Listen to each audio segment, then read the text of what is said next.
The countries surrounding Israel had a lot of conflict with Israel. So, for instance, Syria, which is north, had control of the Golan Heights before the war.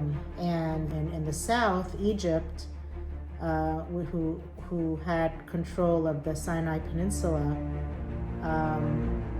they sided with Syria and Jordan on the east and decided that they were going to close the entrance through the Suez Canal for Israel. That was going on for several months before the war. And so what happened was Israel decided that they were going to start preparing for something that they knew was going to happen, and be ready for something. All of Israeli citizens, once they turn 18, they are mandatory. There's a mandatory draft to the military service, so the men and the women.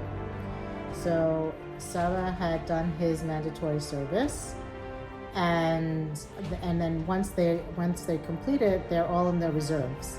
So a couple of months before the war, they called all the reservists to start preparing, and he joined his platoon, and they started preparing.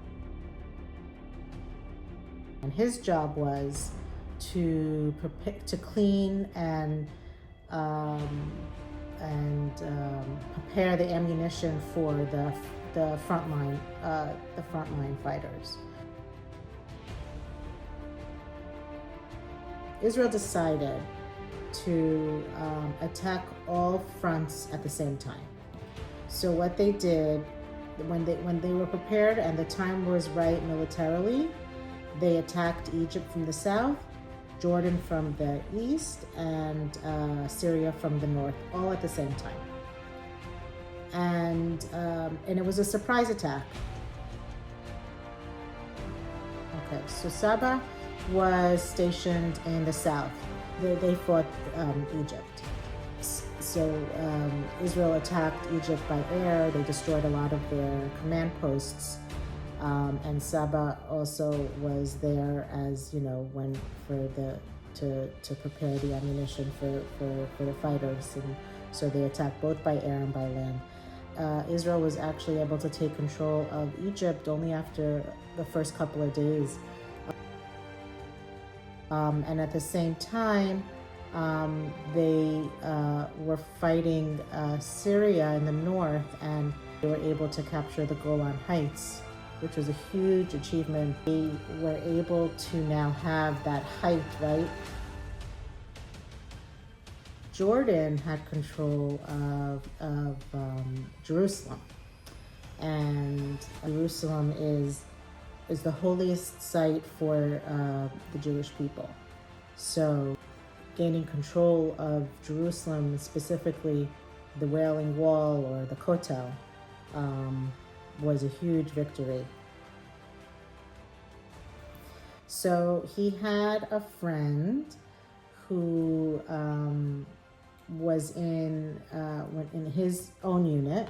They were in a one of those military tanks, and which was bombed by one of the countries, and it exploded. And Saba's friend survived. However, a lot of people in his unit did die, and he had severe scarring, and actually lives with these scars to this day. Me and the whole country was dancing on the street. We loved it. And the feeling of not only the army, the whole citizen of Israel, it was a holiday for them. And to fight Jordan, Syria, and Egypt and finish them in 6 days completely, that was something I don't think any other country in the world can do that.